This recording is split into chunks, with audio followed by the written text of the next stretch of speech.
বিধানসভা থেকে আমাকে অবৈধভাবে সাসপেন্ড করা হয়েছে হিন্দুদের জন্য বলার জন্য, বাগদেবীর জন্য বলার জন্য।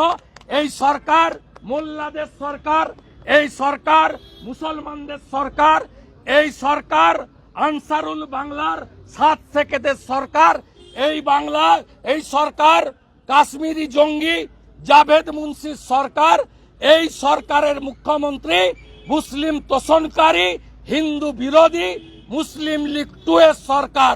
তাই এই সরকারের বিরুদ্ধে আমাদের আন্দোলন চলবে।